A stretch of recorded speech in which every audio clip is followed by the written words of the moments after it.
存幻想。报仇，尽管动手。你这打闹！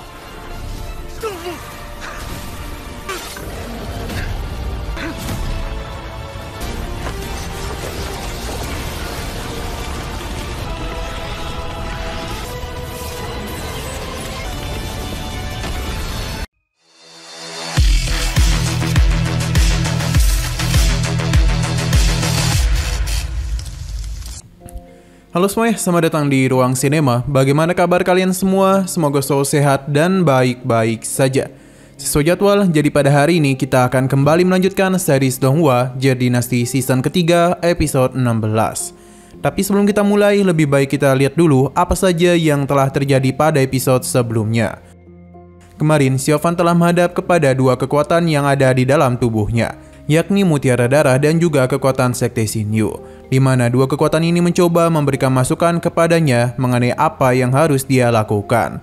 Tentu mendengar semua perkataan mereka membuat Siofan benar-benar merasa kebingungan. Terlebih lagi, terdapat begitu banyak risiko yang harus dirinya ambil. Sedangkan di sisi lain, Suki bersama yang lainnya masihlah berhadapan dengan para monster iblis.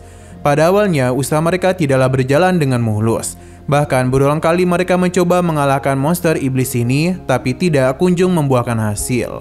Sampai pada akhirnya, sebuah kesempatan pun mereka dapatkan dan berhasil membuat monster iblis tumbang. Sedangkan Siofan sendiri memilih untuk tetap menggunakan dua kekuatan di dalam tubuhnya. Sekarang kita akan melanjutkan episode terbarunya. Tetua ini memuji Siofan karena tiga kekuatan dalam satu tubuhnya. Baginya, Siofan mungkin bisa melangkah lebih jauh lagi. Hanya saja, Siofan masihlah belum tapi terlalu paham dan meminta saran darinya. Tetua ini menjelaskan kalau dulu dirinya pernah meninggalkan segala rahasia surgawi pada 7 meridian Xingyun. Ini merupakan sebuah formasi rahasia Sekte Xingyun. Setelah digunakan, maka pedang suci Juxian akan menerima energi yang begitu besar. Bahkan jikapun lawan mereka adalah Taoisme yang tak tertandingi sekalipun, hal itu masihlah dapat diandalkan. Ia sangatlah takut bencana lain akan terjadi. Alasan mengapa tetua ini memberitahu segala informasi kepada Siofan, pasalnya puncak Tongtian adalah formasi pedang. Ia ingin Siofan menguasai hal itu dan menggunakannya, pasalnya hanya ialah yang memiliki tiga kekuatan dalam satu tubuh. Tetua ini pun menghilang, sedangkan Siofan sendiri pergi sesuai arahannya.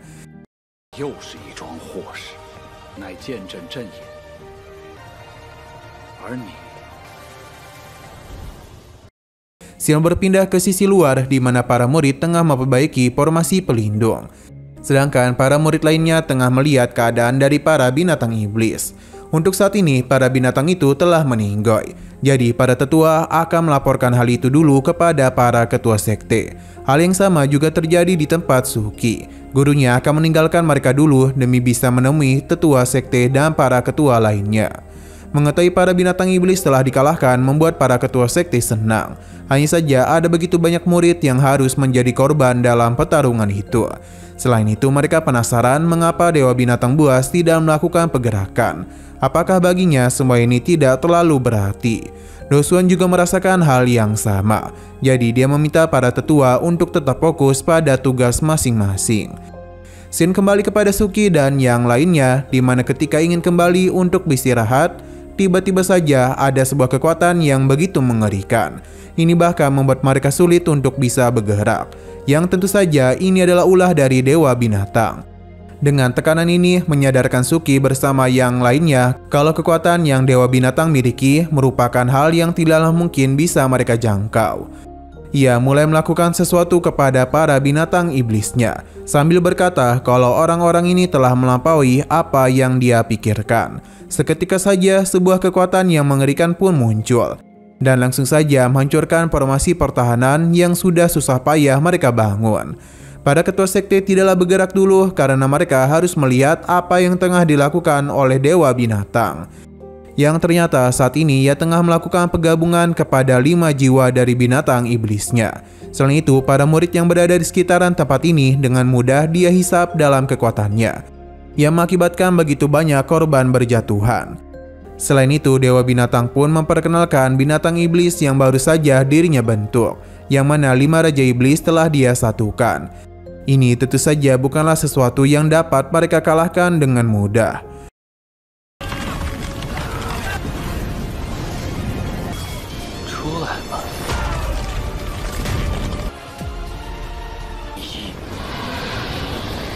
Ketua sekte lembah ini pun mulai bertindak dengan melakukan penyerangan api miliknya. Sebuah serangan dalam skala yang begitu besar telah dia ciptakan untuk mengalahkan binatang iblis. Teknik api surga pun digunakan yang mengakibatkan sebuah ledakan besar mengenai binatang iblis itu. Entah apakah semua ini berhasil karena hanya terdapat gumpalan asap tebal saja.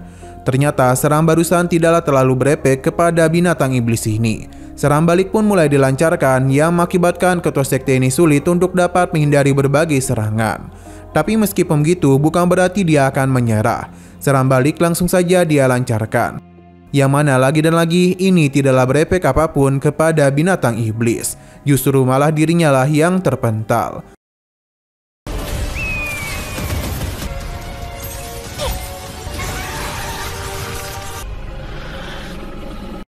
Xiano berpindah kepada Xiaofan yang masih terus melakukan perjalanan, hingga dia pun dihentikan oleh serangan Jingyu, di mana ia meyakini kalau Xiaofan lah yang telah menghabisi gurunya.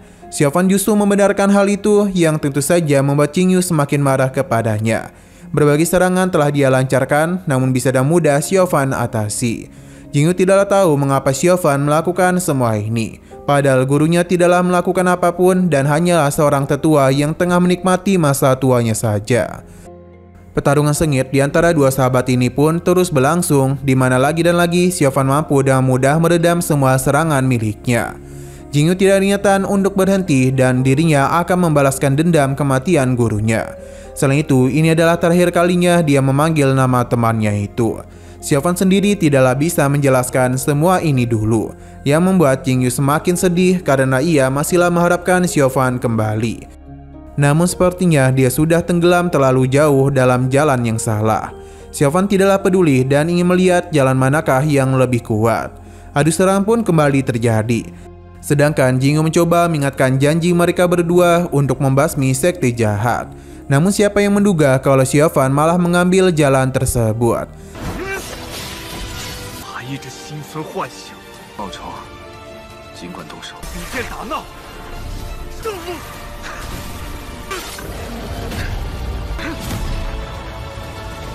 Selama pertarungan ini berlangsung, entah kenapa pedang milik Suki mulai bereaksi yang membuat ia berpikir kalau Xiaofan masihlah hidup.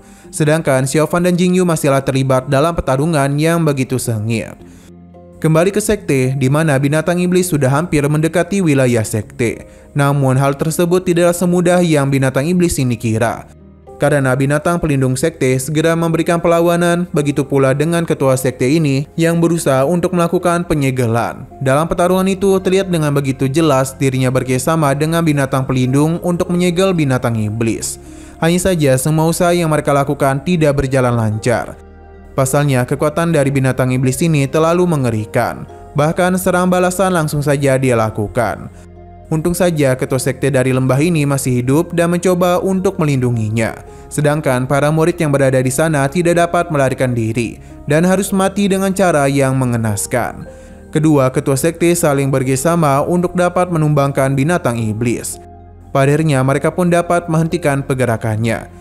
Jadi mereka pun kembali melakukan penyerangan agar bisa menghabisi nyawa binatang iblis dalam satu kali serangan gabungan. Rencana mereka sepertinya berjalan dengan cukup lancar. Bahkan binatang iblis ini telah dipaksa untuk turun ke bawah. Ini pun segera dimanfaatkan oleh kedua ketua sekte untuk bisa melakukan berbagai serangan agar bisa menghancurkan tubuhnya. Perlahan namun pasti terlihat kalau tubuhnya mulai terkikis. Tapi tanpa mereka duga, pemulihan dari binatang ini sangatlah cepat. Tidak ingin membiarkan hal itu terjadi, ketua sekte kuil Tianjin kembali meningkatkan pola serangannya. Dan bahkan dia juga menggunakan teknik lainnya untuk dapat membungkam iblis tersebut.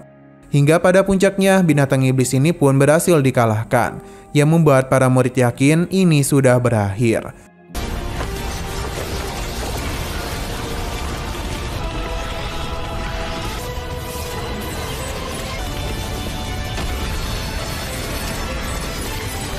Tapi Dewa Binatang hanya tertawa. Pasalnya kekuatan dari binatang iblis ini tidaklah selemah itu. Darah-darah yang berada di sana pun akan dirinya gunakan untuk memulihkan kekuatan dari binatang iblisnya. Tubuhnya yang sudah hancur akibat serangan gabungan dari dua ketua sekte pun kini mulai menyatu kembali. Bahkan jiwanya yang sudah retak dapat kembali pulih dengan sangatlah mudah.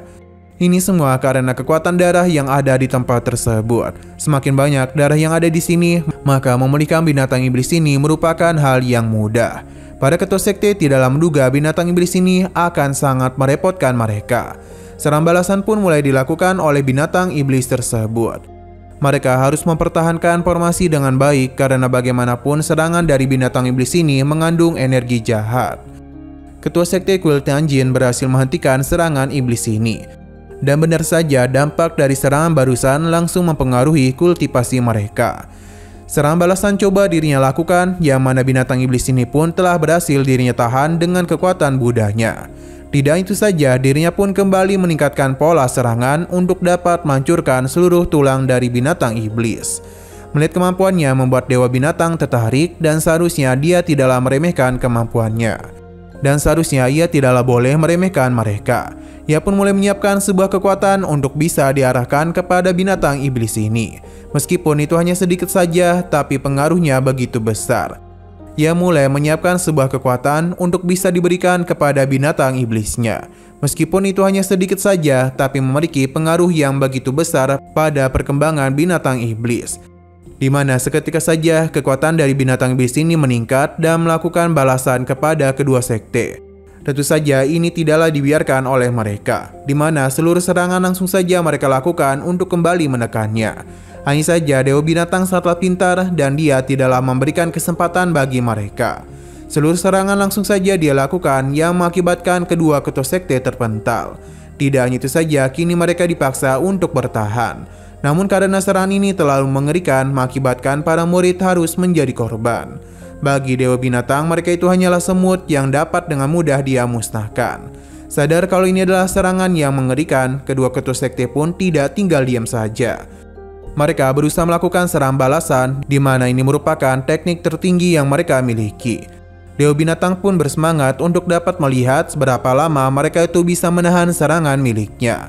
Formasi pertahanan yang dibentuk oleh ketua sekte Tianjin dengan mudah membasmi serangan jahat miliknya. Tidak hanya ia saja, namun ketua sekte lembah bekerjasama dengan baik untuk dapat melakukan serangan balasan kepadanya. Setelah usaha yang begitu melelahkan, pada akhirnya binatang iblis pun berhasil mereka tumbangkan. Namun bagi dewa binatang, semua usaha yang mereka lakukan itu hanyalah sia-sia saja.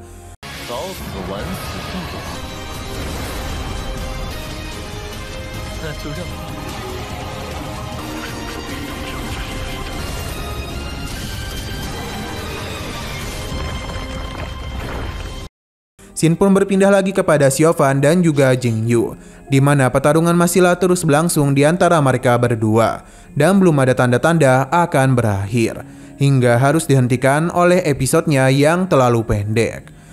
Oke, sekian dulu pada video kali ini. Untuk video selanjutnya akan segera hadir. Jadi bagi kalian yang ingin mengikuti seri ini, langsung saja klik subscribe dan aktifkan loncengnya. Terima kasih yang sudah menonton video sampai habis. Jika kalian suka pada video ini, klik like dan share ke teman-teman kalian tentang channel ini. Dan ditunggu aja kelanjutannya. Oke, sampai jumpa di video selanjutnya.